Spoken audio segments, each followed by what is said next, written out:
خدا باپ کے زندہ اور جلالی کلام میں سے زندگی برا کلام، مکاشفہ کی کتاب اس کا دوسرا باب، پہلی آیت 10 سے 11ویں آیت مبارکہ تک۔ افسس کی کلیسیا کے فرشتے کو یہ لکھ کہ جو اپنے دائنے ہاتھ میں ستارے لیے ہوئے ہے اور سونے کے 7 چراغ دانوں میں پھرتا ہے، وہ یہ فرماتا ہے کہ میں تیرے کام اور تیری مشقت اور تیرا صبر تو جانتا ہوں، اور یہ بھی کہ تو بدوں کو دیکھ نہیں سکتا، اور جو اپنے آپ کو رسول کہتے ہیں اور ہیں نہیں،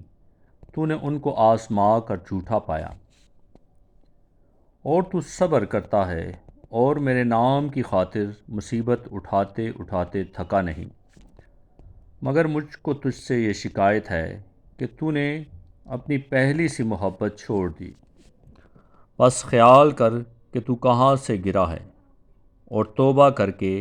پہلے کی طرح کام کر، اور اگر تو توبہ نہ کرے گا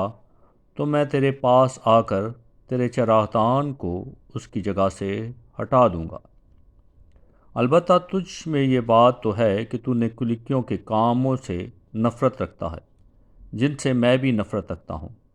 جس کے کان ہو وہ سنے کہ روح کلیسیاؤں سے کیا فرماتا ہے۔ جو غالب آئے میں اسے اس زندگی کے درخت میں سے جو خدا کے فردوس میں ہے پھل کھانے کو دوں گا۔ سمرنا کی کلیسیا کے فرشتے کو یہ لکھ کہ جو اول و آخر ہے اور جو مر گیا تھا اور زندہ ہوا، وہ یہ فرماتا ہے کہ میں تیری مصیبت اور غریبی کو جانتا ہوں، مگر تو دولت مند ہے، اور جو اپنے آپ کو یہودی کہتے ہیں اور ہے نہیں بلکہ شیطان کی جماعت ہیں، ان کے لعن طعن کو بھی جانتا ہوں۔ جو دکھ تجھے سہنے ہوں گے ان سے خوف نہ کر، دیکھو ابلیس تم میں سے بعض کو قید میں ڈالنے کو ہے تاکہ تمہاری آزمائش ہو، اور 10 دن تک مصیبت اٹھاؤ گے، جان دینے تک بھی وفادار رہے تو میں تجھے زندگی کا تاج دوں گا۔ جس کے کان ہو وہ سنے کہ روح کلیسیاؤں سے کیا فرماتا ہے۔ جو غالب آئے